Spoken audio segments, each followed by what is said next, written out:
원래 멍청한 사람이 신념을 가지는 게 제일 위험한 법입니다. 윤석열이 지금 딱 그렇습니다. 윤석열은 본인이 제대로 된 일을 하려고 했는데 반국가 세력에 의해 억울하게 탄핵당하는 영웅이라고 착각하고 있습니다. 지금까지 나라의 대형 참사가 터지고 대국민 담화나 브리핑을 했던 내용들을 보면 본인이 잘못했다고 진심으로 사과한 적이 한 번도 없지 않습니까? 심지어 이번에는 아예 대통령만이 행사할 수 있는 권한을 이용해 나라를 뒤집어 엎어놓고서도 본인이 뭐를 잘못했냐는 식으로 나오고 있습니다. 이러니 헌재 재판관들이 보기에는 어땠겠습니까? 만장일치 결정이 안 나오고는 못 베기는 것입니다. 윤석열 탄핵은 그냥 시작일 뿐입니다. 오늘도 구독, 좋아요와 함께 정치사수 시작해보겠습니다. 존경하는 재판관 여러분, 그리고 사랑하는 국민 여러분, 작년 12월 3일 비상계엄을 선포한 후 84일이 지났습니다. 제 삶에서 가장 힘든 날들이었지만 감사와 성찰의 시간이기도 했습니다. 저 자신을 돌아보면서 그동안 국민들께 과분한 사랑을 받아왔다는 생각이 들었습니다. 감사한 마음이 들면서도 국민께서 일하라고 맡겨주신 시간에 제 일을 하지 못하고 있는 현실이 송구스럽고 가슴 아팠습니다. 한편으로 많은 국민들께서 여전히 믿어주고 계신 모습에 무거운 책임감도 느꼈습니다. 국민 여러분께 죄송하고 감사하다는 말씀 먼저 드리고 싶습니다.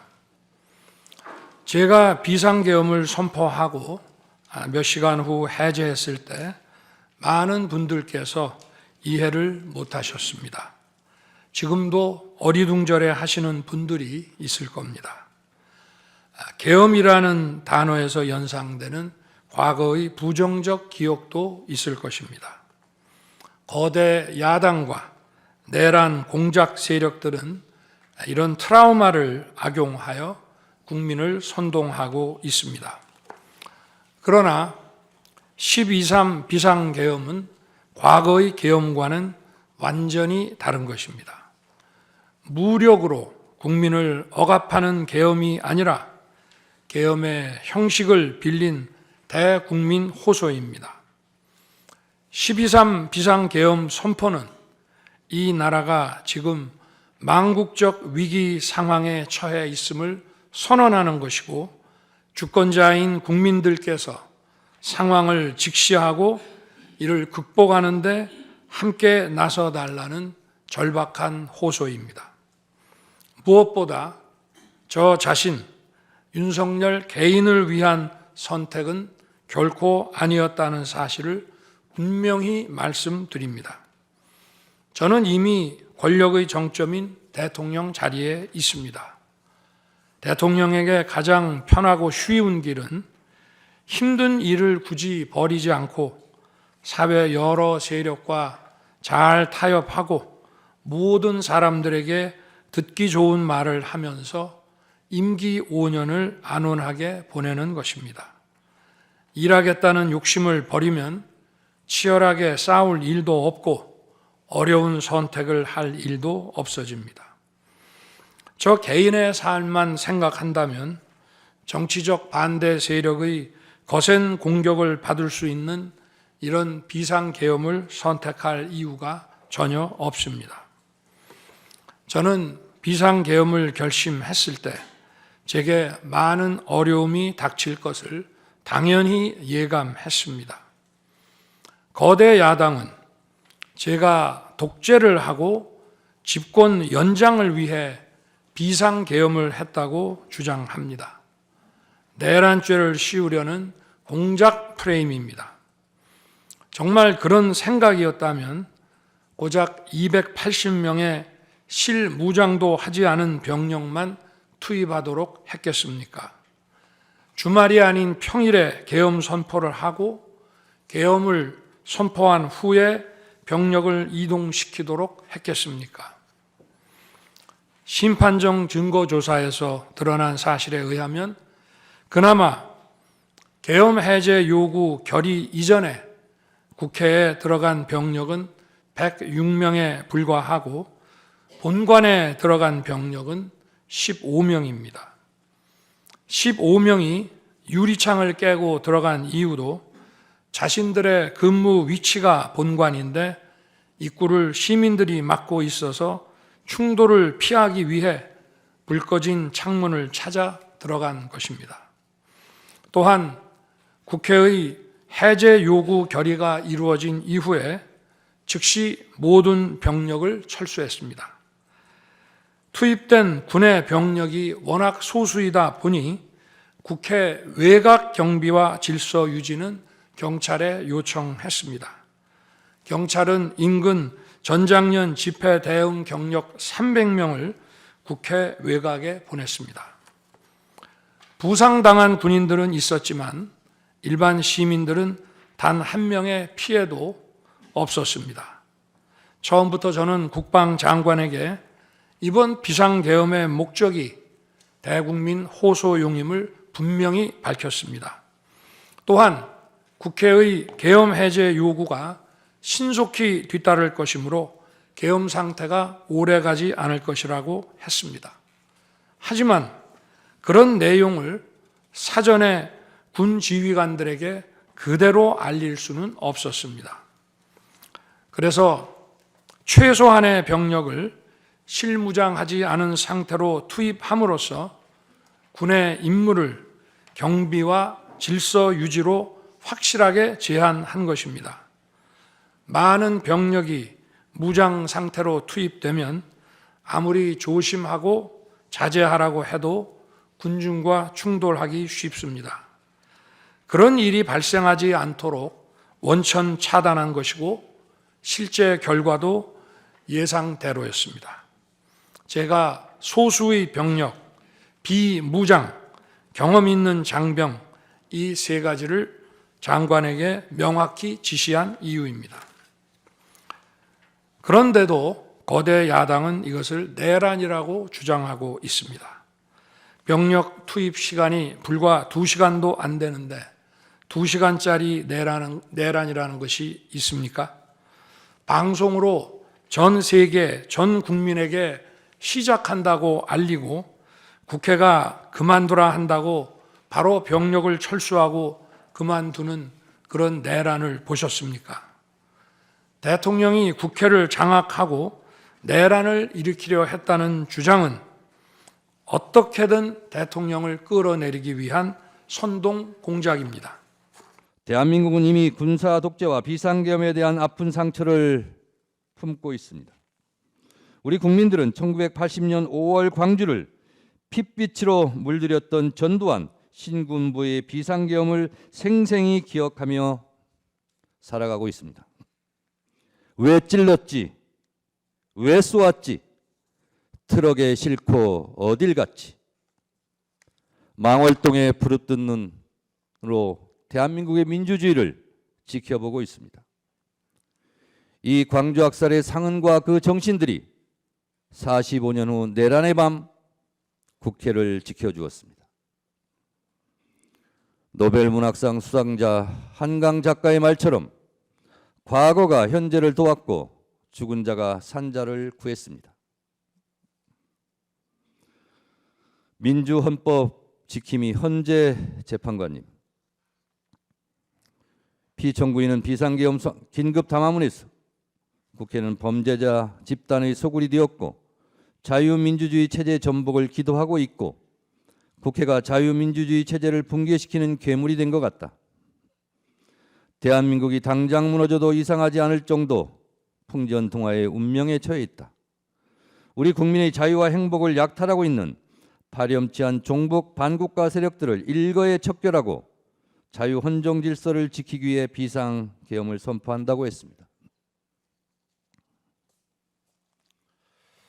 피청구인에게 묻고 싶습니다. 지금도 2024년 12월 대한민국이 당장 무너져도 이상하지 않을 정도로 풍전등화의 운명에 처해 있었다고 생각하십니까? 혹시 명태균 황금폰으로 인한 본인만의 위기는 아니었습니까? 국회가 범죄자의 소굴입니까? 국회가 반국가 세력입니까? 국회가 종북 반국가 단체라면 총선에서 투표한 국민들도 반국가 종북 세력이란 말입니까?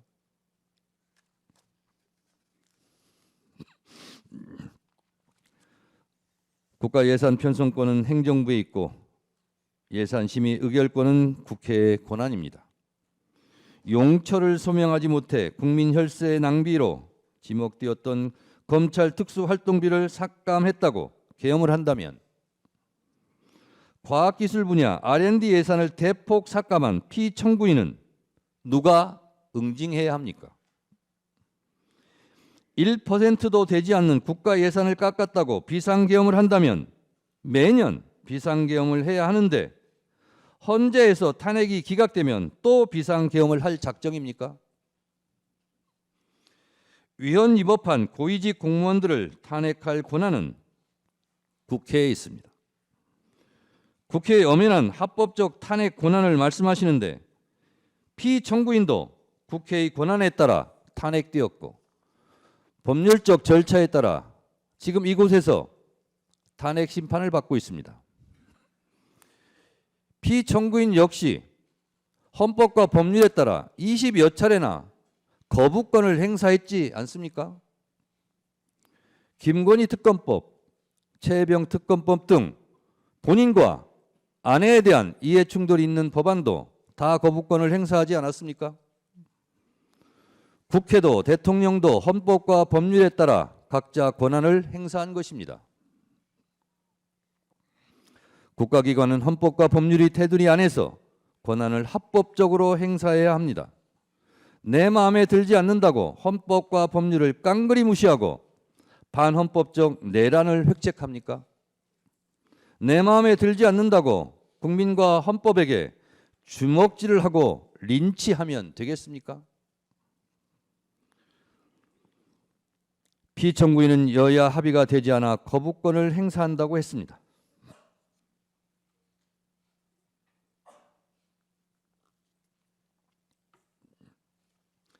여야 합의는 헌법과 국회법 어느 법에도 존재하지 않습니다. 이런 생각 자체가 반헌법적입니다. 총선 때 한 표라도 한 석이라도 더 얻으려 노력하는 이유는 헌법 제49조에서 규정한 국회 의사결정은 다수결로 하라는 헌법적 명령이 있기 때문입니다. 여야 합의가 법 통과의 전제 조건이라면 이는 총선 민의를 부정하고 왜곡하는 반헌법적 반법률적 언동입니다. 대의민주주의 헌법 부정입니다. 뭐하러 총선합니까? 존경하는 재판관님, 피청구인은 경고성 계엄이고 아무 일도 일어나지 않았다고 가상현실에 있는 사람처럼 말합니다. 본인은 체포 지시를 하지 않았다며 전 국정원 홍장원 1차장과 전 곽종근 특전사령관의 공작이라고 주장합니다. 누구보다 피청구인에게 충직했던 두 사람이 무슨 이유로 피청구인을 모함한다는 말입니까? 피청구인으로부터 직접 지시를 들은 사람이 두 사람만의 증언도 아닌데 들은 사람들 모두 공작에 가담했다는 것입니까? 이게 가능합니까?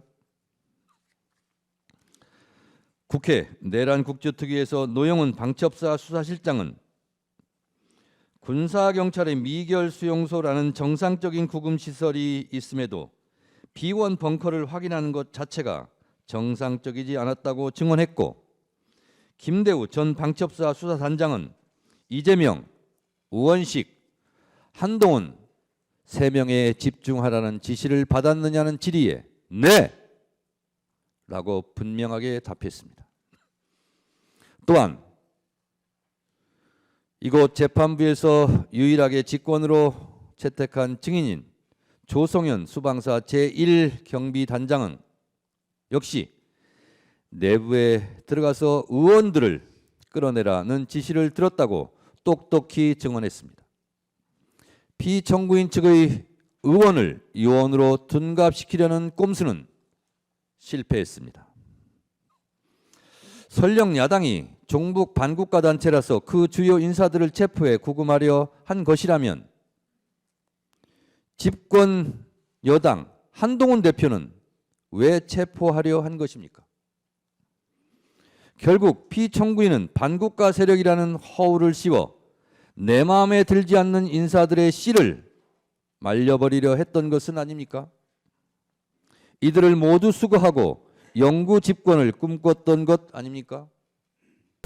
요즘 태극기를 보면 또 애국가를 제창하면 왜 이렇게 가슴이 뭉클한지 모르겠습니다.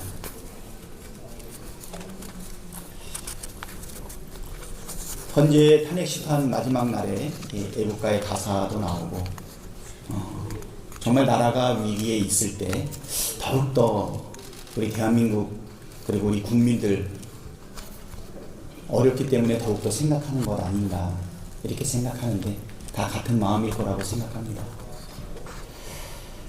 윤석열 파면 선고가 초읽기에 들어갔습니다. 일각에서는 헌법재판소가 기각결정을 내릴 것이라는 전망도 하는데 그 전망은 호수에 비친 달 그림자를 건져낼 수 있다고 믿는 것 같습니다. 12.3 비상계엄은 헌법상 요건과 절차를 위배했고 포고령 1호도 명백한 위헌이며 무장한 군대를 동원해 국헌 문란을 기도한 사실도 온 국민이 생중계를 통해 지켜보았습니다.